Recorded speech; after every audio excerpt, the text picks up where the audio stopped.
안녕하십니까. おはようございます。韓国人、 한국인 そして 그리고 日本人、 일본인, 이 국경이라고 하는 것이 존재하고 있습니다만 이 같은 지구에 존재하는 한 사람 한 사람입니다. 国境というものによって命が切り裂かれてしまう、あるいは国境によって仲が悪くなってしまうおかしな話でございます。将来に国境というものを感じさせないで、お互いにもっともっと交流が深まるような、そんな世界を築いていきたい。そのためにまずは 그러기 위해서는 우선 가장 가까운 우리들, 이 두 개의 나라가, 즉 한국과 일본이 이 국경을 느끼지 않고 무엇이든지 교류할 수 있는 그런 시대를 만들어야 나간다고 저는 평소에 생각해 왔습니다. 저는 그와 같은 마음을 가지면 가질수록 현재의 일본과 한국 간의 이 정상회담조차 열리지 못한 이런 상황을 매우 유감스럽게 생각하고 있습니다. 이번에 북경에서 열렸던 에이펙, 그리고 그 후에 박근혜 대통령께서 일본과 한국과 중국 이 3개국의 정상회담을 빨리 열자라고 하는 그런 준비를 좀 서두르자라는 이야기를 해주셨습니다. 정말 감사한 제안이라고 생각하고 있습니다. 가능한 한 빨리 日本、韓国、中国の3カ国の首脳会談が開かれる状況にしてまいりたい。お互いの国がもっと努力を傾注していかなければならないと思っています。もともと日本と韓国と中国、大変お互いにお互いの長所、そして短所を知り尽くしていると思います。経済においても同じです。サムソン電子のイ・ユン元の CEO がこうおっしゃってました。日本は高度の資本財が得意、韓国は中間財が得意、そして中国は消費財が得意である。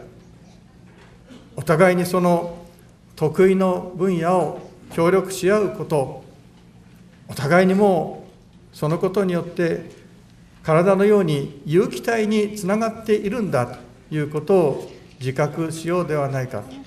そのように素晴らしいことを 아주 훌륭한 말씀을 해주셨습니다. 저는 그런 의미에서도 빨리 일본과 한국과 중국 이 3개국이 FTA를 빨리 체결할 수 있기를 기대하고 있습니다. 그 에이펙에서 한국과 중국 사이에서 정상회담이 열리고 FTA 협상이 열매를 맺은 것, 체결하였다라는 얘기를 들었습니다. 매우 훌륭한 일이라고 생각합니다. 유감스럽게도 그 안에 일본의 모습은 없었습니다. 일본은 미국의 방향을, 미국을 항상 바라보기 때문에 TPP를 미국 같은 나라와 함께 체결하려고 하고 있습니다. 저는 일본은 TPP가 아니라 이 한중일 간의 FTA 협상 쪽으로 전환을 해야 한다, 방향 전환을 해야 한다라고 생각을 합니다. 그리고 이 3개국 사이에서 FTA를 맺고 내년도 아세안 10개국이 경제적으로 통합이 됩니다.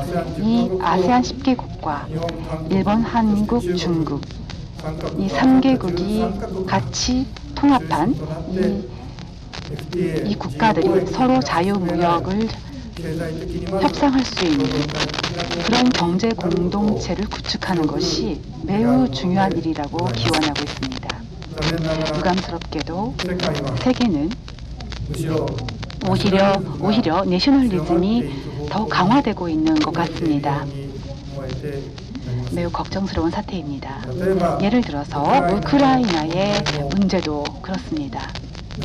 뭔가 이 우크라이나 문제도 러시아의 푸틴이 악당처럼 지금 느껴집니다만 과연 그럴까요?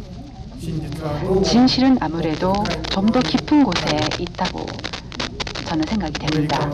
이 미국의 네오콘이 암약을 하고 있고 그래서 우크라이나 문제가 대두되었다. 그것이 바로 진실이 아닌가라는 생각을 하게 됩니다. 또한 이슬람 국가가 탄생하여 이 테러리즘이라고 하는 것은 절대로 용서할 수 없는 문제입니다. 하지만 왜 이슬람 국가와 같은 테러 조직이 생긴 것일까요? 그 배후에는 역시 미국이 이라크와 전쟁을 하고 아프간과도 전쟁을 하는 가운데 생겨난 현상이라는 생각이 듭니다. 이와 같이 세계에서는 이 내셔널리즘이 힘을 발휘하고 있는 것 같습니다. 그와 동시에 아시아에서도 내셔널리즘이 만연하고 있는 것처럼 보입니다. 특히나 일본에서는 아베 정권이 탄생한 이후 몇 가지 아마 여러분들이 우려할 만한 그런 사태들이 여러 개가 생겼습니다. 一つは特定秘密保護法という法律ができたこと、国民よりも国家の方が強いんだと、国家の方が国民より上位にあるという発想がどうも安倍首相の頭の中にはあるようでございます。またアメリカとの協力関係を強めようと、中国が脅威だと、中国の脅威に対していくためにアメリカとの間で集団的自衛権、アメリカの戦争に協力をするという方向でありますが、集団的自衛権の限定的な行使の容認が閣議決定されてしまいました。同時に自衛隊を沖縄周辺にさらに増強していこうとか、普天間の移設先を辺野古というふうに決めて、これは私にも責任がある話であるのでございますが、その辺野古への基地の強行を今進めているところでございます。このように安倍政権は皆様方にとってもこの方向で良いのかと思う方向でナショナリズムが強まる、あるいはポピュリズムの方向に従う政策が作られているように思えてなりません。結果として아까도 말씀드렸던 이 한일 정상회담도 한 번 열리지 않았고 드디어 에이펙에서 일중 정상회담이 열렸습니다. 중일 간의 정상회담이 열렸습니다만 그것도 20분 정도, 여러분들도 그 신문에서 보셨겠지만 정말 그 시진핑 국가주석 그리고 아베 총리 다 두 사람한테 어떤 웃는 얼굴을 볼 수 없는 아주 그런 회담이었습니다. 저는 맨 처음에 일중관계를 말씀드리자면 이 일중관계 중에서 가장 문제가 되고 있는 것은 이른바 영토 문제라고 생각합니다. 다오이다오 문제라고 생각을 합니다. 중국은 굉장히 문제로 제시되고 있습니다. 이 영유권을 가지고 일본과 중국 사이에서 서로 생각이 완전히 다른 견해를 가지고 있습니다. 지금까지 일본은 영토 문제는 존재하지 않는다라는 식으로 얘기를 해왔습니다. 그와 같은 강압적인 태도를 가지고는 해결을 볼 수는 없습니다. 에이펙 전에 일본과 중국 사이에서 합의 사항이 결정이 되었습니다. 그 안에 이 다오이다오 문제, 이 문제와 같이 이 긴장 사태가 생기고 있다. 이런 부분에 관해서 서로 다른 견해가 있다. 일본과 중국 간에 서로 다른 견해를 가지고 있다. 라는 사실을 서로가 인정한다. 라는 합의를 봤습니다. 지금까지 영토 문제가 존재하지 않는다라고 주장을 해온 일본이 어떤 의미에서는 양보를 했다라고도 볼 수 있는 것 같습니다. 오히려 그런 방향으로 더 좀 추진을 해서 영토 문제라고 하는 것의 존재를 인정하는 것, 즉 이 다오이다오 문제가 이 분쟁지다, 분쟁지 문제다, 분쟁 상태에 있다라는 것을 인정하는 것. 하지만 과거 중일 국교 정상화 때 사실상 유보 합의라는 것이 있었다라는 것을, 그것은 그런 문제에 대해서는 구리야마 과장도 그런 문제가 있었다는 것을 인정하고 있습니다. 일단 그런 쪽으로 서로 이 문제를 진행시켜야 할 것이라고 생각을 합니다. 중일 관계 얘기만 너무 자세하게 말씀드릴 생각은 없습니다만, 일단 일중 관계에 관해서는 어느 정도는 좀 진전이 있었다라는 부분에 대해서 제가 말씀을 드려봤습니다. 이런 어떤 분쟁이라고 하는 것은 어떤 사람의 마음을 움직이는 것이라고 생각합니다. 사람 마음에 달려있다고 생각합니다. 사람의 마음. 이런 사람의 마음이 한뜻이 모여지면 문제는 해결을 향해서 진전될 것이라고 생각합니다. 너무 자기만 고집을 해서는 문제는 해결되지 않습니다. 저는 스스로 저의 외할아버지, 저의 할아버지 하도야마 이치로라고 하는 분이 오스트리아의 백작이었던 쿠덴호프 칼레르기라고 하는 백작의 우회 정신이야말로 중요하다라는 것을 제창한 이 유럽주의에 저는 굉장히 감동을 받았습니다. 이 우회 정신이라는 것, 유럽에서 EU가 성립을 한 것과 마찬가지, 이 일본과 한국과 중국을 중심으로 한 이 지역, 이 동아시아 전체가, 이 동아시아 공동체라고 하는 것이 과연 가능하지 않을까, 이것이 가능하지 않을까라는 생각을 늘 하고 있습니다. 이 우회 정신이라고 하는 것은 무엇이냐 하면, 그것은 스스로의 자신의 존엄을 높여나가는 노력을 한다. 그리고 스스로의 자유라는 것도 존중한다. 하지만 그것과 동시에 상대방의 존엄도 존중을 해야 한다. 그리고 상대방의 자유도 또한 존중을 해야 한다. 자신만이 아니라 상대방도 똑같이 존엄성이 있는 존재다. 그것을 주장하고 있는 것이 바로 우회 정신입니다. 스스로 마음대로 스스로 마음대로 하는 것이 자유가 아니고 자유라고 하는 것은 매우 귀중한 이념이라고 생각을 합니다. 평등이라고 하는 이념도 매우 귀중한 이념이죠. 그러나 종종 자유와 평등이라고 하는 것은 양립되지 않기도 합니다. 자유가 너무 강화되면 평등이 가라앉습니다. 약육강식이 벌어집니다. 이 평등이라고 하는 것이 너무 강화되면 자유가 또 구속당하기도 합니다. 이 두 가지 존재하는 것을, 그것이 바로 사랑이라고 하는 것입니다. 이 자유라면 무엇이든지 용서된다.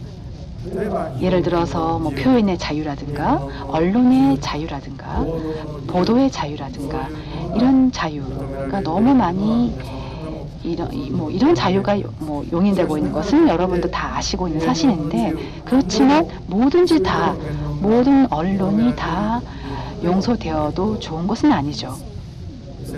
지난번 산케이신문의 전 지국장이 박근혜 박근혜 대통령에 대한 명예훼손 건으로 재택 기소된 그런 사건이 있었습니다. 재택 기소에 해당될지 어떨지에 관해서는 여러 가지 논의 사항이 있습니다. 그것으로 한일 관계가 상당히 좀 긴장 관계도 높아졌습니다. 이렇게 우애라고 하는 마음을 가지고, 즉 언론에 관해서도 서로가 자기 규제, 상대방을 상처 입히는 것에 대해서 좀 더 조심을 한다면 그런 쪽으로 언론도 더 나가야 될 것이라고 생각을 합니다. 잠시 그 부분을 추가드리고요. 사람과 사람 사이의 우애라고 하는 것, 국가와 국가 간의 이 우애라고 하는 것, 이것을 저는 매우 동아시아 공동체에 있어서 중요한 것이라고 생각을 합니다. 그리고 사람과 자연 사이에도 우애라는 것은 존재합니다. 그것은 지구 환경 문제라든가 이 지구 환경 문제에 해당되는 이야기입니다. 저는 그렇게 이해하고 있습니다. 동아시아와 유럽은 서로 다르다. 그런 의견들을 많이 얘기하십니다. 유럽에서는 상당히 모든 국가들이, 각 국가들이 육지로 연결되어 있고 가치관도 서로 공유하고 있고 경제적인 상황도 비슷하니까 완성이 되었다. 하지만 동아시아는 다르다. 가치관도 다르고 체제도 다르고 또 경제적인 발전 상황도 다르다. 그리고 종교도 다르다. 그러니까 공동체 형성이 무리다 라고 말씀하시는 분도 많이 계십니다. 저는 그렇지만 그렇게 생각하진 않습니다. 오히려 이 가치관이 다르고 그리고 종교가 다르고 그리고 경제적인 어떤 사정이 다르고 서로가 많이 다르다라는 그 사실이 오히려 서로를 존경할 수 있는 어떤 원점으로 존재하지 않을까라는 생각을 하게 됩니다. 여러분들이 남자와 여자, 남녀가 있으니까 바로 이 세상은 평화롭게 존재하는 것입니다. 남자만 존재하는 그런 세상, 그런 세계를 저희들이 과연 상상이나 할 수 있을까요? 이런 차이라는 것을 서로가 인정함으로써 그 위에 발전할 수 있는 길이 열리는 것이라고 저는 생각을 합니다. 아까도 삼성 전 CEO 말씀을 드렸습니다만 각각의 어떤 경제 발전에 있어서도 잘할 수 있는 분야가 다르기 때문에 서로가 유기적으로 연결될 수 있다라는 이런 발상이야말로 저는 이 공동체로서 매우 귀중한 발상이라고 생각을 합니다. 단지 이와 같은 얘기를 드려도 그러면 어떻게 하면 되느냐?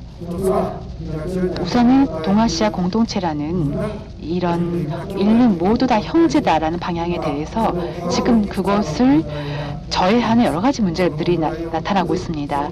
그런 문제를 좀 빨리 시급히 해결하는 것, 우선 할 수 있는 일부터 해나가는 것, 여러 가지 분야에서 공동체를 만들어 나가는 것, 이런 노력, 이것을 서로 양문의 바퀴처럼 움직이는 것이 중요하다고 생각합니다. 특히 한일 관계에 있어서 말씀드리자면 우선 첫 번째로 이 총리의 야스쿠니 참배 문제가 존재합니다. 작년도에 아베 총리가 야스쿠니를 참배한 것이 한일 관계, 그다음에 중일 관계뿐만이 아니라 미일 관계에 대해서도 많은 문제를 끼쳤습니다. 이런 A급 전범이 합사된 이 야스쿠니 신사에 참배하는 것이 이것이 바로 상처 입은 쪽에서 봤을 때 그것이 과연 어떻게 비춰질지를 생각을 한다는 것은 생각해보면 누구나 알 수 있는 문제입니다. 누구나 조국을 위해서 싸운 사람, 생명을 잃은 사람들을 추도하는 그런 마음은 물론 귀중한 것이라고 생각을 합니다. 그런 마음을 부정하는 것은 아닙니다.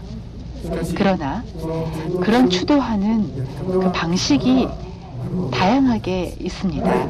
굳이 이것을 A급 전범이 합사되고 있는 곳에 가서 총리가 이 참배하는 이유가 과연 무엇인지 그것을 따진다면 역시 정치적인 의도가 있다라고 밖에는 생각할 수 없는 것입니다. 그리고 그것이 과거의 전쟁이 결코 틀리지 않았다. 이렇게 이렇게 피해자 입장에서 봤을 때 그렇게 총리가 생각을 하고 있는 것처럼 받아들여진다는 것. 그렇기 때문에 아베 총리의 그리고 관료들의 이 야스쿠니 참배가 그렇기 때문에 더 문제가 되는 것이고 해서는 안 되는 일이라고 생각을 하는 것입니다. 저는 천황도 A급 전범이 합사되고 나서 한 번도 천황조차도 참배를 하고 있지 않다라는 사실을 좀 더 일본 사람들도 심각하게 받아들여야 된다고 생각을 합니다. A급 전범을 야스쿠니 신사로부터 분사하는 문제, 그리고 새로운 어떤 국립공원, 종교가 존재하지 않는 어떤 공원을 만드는 것, 그래서 그쪽으로 분사하는 문제도 생각해 볼 만한 문제라고 생각을 합니다. 빨리 그런 해결책을 찾아야 되지 않을까라는 생각을 합니다. 또 한 가지, 위안부 문제도 특히 중요합니다. 박근혜 대통령께서 박근혜 대통령 머릿속에는 굉장히 이것이 중대한 문제로 생각하고 계신다고 들었습니다. 이 위안부 문제에 관해서 일본 정부가 어떠한 새로운 메시지를 보여주지 않는 한 이 한일 정상회담이 열리지 않을 그런 상황이다라는 것을 이해하고 있습니다. 그런 한편에서 또 저는 박근혜 대통령께서 위안부 문제와 같은 이 역사인식 문제가 남아있지만 그것이 해결되지 않으면 아무것도 하지 않는 것, 그것도 역시 좋지 않은 거라고 생각을 합니다. 일단 투트랙으로 좀 운영을 하시면 어떨까라는 생각을 하게 됩니다. 그래서 그렇게 생각을 하신다는 얘기도 들었습니다. 그래서 우선 그런 방향으로 좀 진전이 있기를 기대합니다. 제가 말씀드리고 싶은 것은 아사히 신문의 그 기자가 이른바 위안부에 강제 연행이 있었다라는 그 사실, 이 사실은 허위였다라고 하여 사죄를 하는 사죄가 있었습니다. 다른 미디어는 뭔가 굉장히 득이양양하게 아사히 신문이 굉장히 안 좋은 보도를 했다. 위안부 문제에 관해서. 그러니까 일단 이 강제 연행이 없었던 것처럼 마치, 그리고 강제 연행이 없었기 때문에 위안부 문제라고 하는 것도 없었던 것처럼 그렇게 보도를 하고 있습니다. 다른 신문사에서. 저는 그런 사실에 대해서도 굉장히 아주 안 좋게 생각하고 있습니다. 여러 사람들로부터 얘기를 들은 바에 따르면, 그리고 또 여러 사람들한테 얘기를 들었습니다만, 어쨌든 간에 이런 젊은 여성들이 일본의 병사의 위안을 위해서 이렇게 위안부로 끌려갔다는 사실, 이런 사실에 대해서 매우 비참하게 생각을 합니다. 어디까지 강제성이 있었느냐, 이것이 중요한 것이 아니라 이와 같은 어떤 시스템 운영 문제, 이런 시스템이 일본에 있었다라는 것, 그 존재 자체가 문제라고 저는 생각을 합니다. 저는 그것을 더 강조하고 싶습니다. 그렇기 때문에 좀 더 일본에서는 그러한 아사히 신문의 기사에 대한 그런 큰 비판이 있었습니다만, 다른 세계의 평가는 오히려 일본 비판을 더 강화시켰습니다. 그런 사실로 미루어 봐서도 알 수 있는 것처럼 시스템 전체, 조직 전체에 이런 사실이 있었다라는 것, 역시 그 부분에 대해서도 저희들은 겸허하게 받아들여야 될 거라고 생각을 합니다. 한편 무라야마 정권 시대에 여러분 다 아실 것 같습니다만, 아시아 여성 기금이라고 하는 것이 만들어졌습니다. 민간과 그리고 국가가 함께 협력을 해서 기금을 서로 내어서 어떤 보상기구로서, 이 보상사업으로서 보상금을 지불을 하는 그런 기금이었습니다. 무라야마 총리의 사죄 글도 있었습니다. 그때 그 수상이 무라야마 총리가 자민당 정권이라기보다는 그때 사죄를 했다라는 그 사실도 존재하고 있습니다. 그래서 이러한 사실도 여러분들이 여러분들도 많이 알아주셨으면 합니다. 무라야마 총리, 전 총리가 지금 이사장을 하고 계시는 이 위안부 문제에 관한 문제에 관해서 아시아 여성 기금 디지털 균형관이라고 하는 것을 인터넷상에 만들어졌습니다. 여러분들께서 아직 이 인터넷에 이 기념관을 아직 방문하지 않으신 분이 계시다면 일본 정부, 일본인이 어느 정도까지 지금 해왔는지 이런 사실에 관해서 다시 한번 여러분들께서 방문해 주셔서 다시 한번 봐주시길 바랍니다. 이 젊은 학생들한테 앙케이트를 실시해봤습니다. 일본 학생들도 60% 이상의 학생들이 일본 정부가 뭔가 사죄를 해야 된다. 그리고 보상을 해야 한다. 라는 응답을 했습니다. 찬성 입장이 60% 이상이었습니다. 한국 학생들은 98%였다고 합니다. 역시 이러한 것을 저희들도 좀 더 무겁게 받아들여야 된다고 생각을 합니다. 이 아시아 여성 기금 이것이 하나의 계기로 삼아 여기서 충족되지 못한 것은 일본과 한국이 서로 협력을 할 필요도 있겠습니다만 일단 일본 정부가 좀 더 주도해서 뭔가 특히나 이 고령 위안부 할머니께서 어떤 마음이신지 이런 마음도 잘 배려하기 위해서라도 뭔가 행동을 해야 되지 않을까라는 생각을 갖고 있습니다. 시간도 지금 30분이라는 예정 시간이 거의 다 왔는데요. 어떠한 일들을 우리들이 해야 하는지 그 문제에 대해서 몇 가지만 말씀드리겠습니다.